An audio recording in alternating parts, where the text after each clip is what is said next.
Fala galerinha, sejam muito bem-vindos, meu nome é Stephanie Cunha e no vídeo de hoje nós vamos aprender um pouquinho sobre o mito de fundação de Roma. Ficou interessado? Pausa que lá vem história!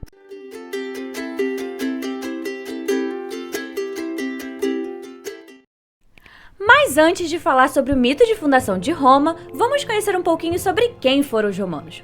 Os romanos foram uma sociedade muito importante na Antiguidade Clássica, que se originaram de comunidades pastoris nômades saídas dos montes albanos. Por volta do século X a.C., se instalaram na parte ocidental do Monte Palatino. Várias aldeias pequenas se formaram e começaram a se unir politicamente, até que o que se observa por volta de 753 a.C. é a formação da cidade de Roma e o surgimento de uma monarquia que, pela tradição, teve 7 reis. Essa monarquia romana teve que enfrentar os etruscos, que vencem a pequena Roma e instauram reinados tiranos. O período de domínio etrusco trouxe a essa sociedade diversas inovações arquitetônicas, novas tecnologias militares e práticas culturais. Com o tempo, outros povos, como os gauleses, passaram a atacar os etruscos, que começaram a perder sua força. Com o inimigo enfraquecido, os romanos conseguem de volta seu território. Mas nem tudo foram flores. Com a recuperação de sua autonomia, Roma passa de uma monarquia a uma república, onde quem comandava era o Senado, que durante mais de 100 anos teve que enfrentar vários outros povos. Foram séculos de lutas e com isso Roma anexou várias províncias e fundou diversas colônias sob o comando de generais que estavam a serviço da República Romana. Gregos, cartagineses, gauleses e diversos outros povos passaram a ser províncias romanas. A Roma republicana conseguiu viver uma grande expansão, se tornando um dos governos mais poderosos da antiguidade. Mas como tudo acaba algum dia, a república também acabou em Roma com o aparecimento de uma figurinha muito conhecida quando o assunto são os romanos: Júlio César. César foi um general muito bem-sucedido e um político muito do esperto. Ele observou o modelo de governo imperial egípcio e quis implantar o mesmo modelo para os romanos. Sua tentativa falha e o Senado o assassina.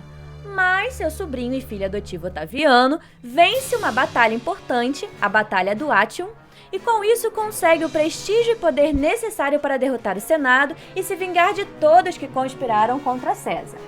Com essa vitória, ele consegue agora o título de Augusto, se torna o novo líder político e funda o Império Romano, o qual ele é proclamado imperador. A história romana é muito marcada por conflitos, guerras e traições. Mas apesar de ter muita emoção envolvida nesse contexto guerreiro, ao falarem sobre a sua origem, os romanos deixam um pouco de lado as questões políticas e econômicas e falam sobre o caráter mítico de sua formação. Mito, segundo o dicionário, é um relato fantástico de tradição oral, geralmente protagonizado por seres que encarnam as forças da natureza, os aspectos gerais da condição humana. Lenda. Mas o que isso quer dizer? Quer dizer que mito é uma história com vários efeitos especiais, como um filme de super-herói, que conta a história de um semideus que, por sua bravura, venceu uma importante batalha e, com isso, fundou uma cidade.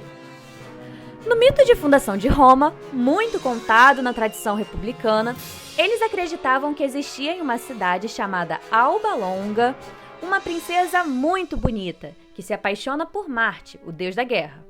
Com esse deus, essa princesa chamada Reia Sílvia teve gêmeos. Quando as crianças nasceram, o tio dos bebês, Amúlio, um tirano que havia tomado o trono à força, pega os meninos e os lança no rio Tibre. Só que os bebezinhos não morrem. A cesta onde estavam encalha em um lugar chamado Monte Palatino. Sozinhos e com fome, os menininhos choram e uma loba que os ouviu chorar se aproxima, os salva e ainda os amamenta. Os bebês são encontrados por um pastor que decide os criar e dá a eles o nome de Rômulo e Remo.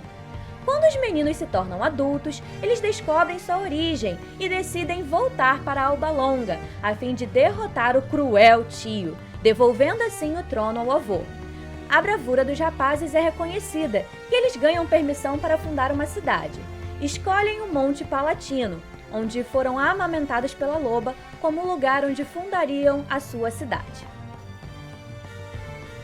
Assim, Em 753 a.C., os irmãos fundam a cidade de Roma, nome que homenageia Rômulo. Mas os irmãos entram em conflito, e nessa briga pelo poder, Rômulo vence matando seu irmão Remo, se tornando deste modo o primeiro rei de Roma. E esse foi o mito de fundação de Roma e um pouquinho sobre quem foram os romanos. Se você gostou, não esqueça de deixar o like e comentar para mais vídeos como esse. Um beijo e tchau!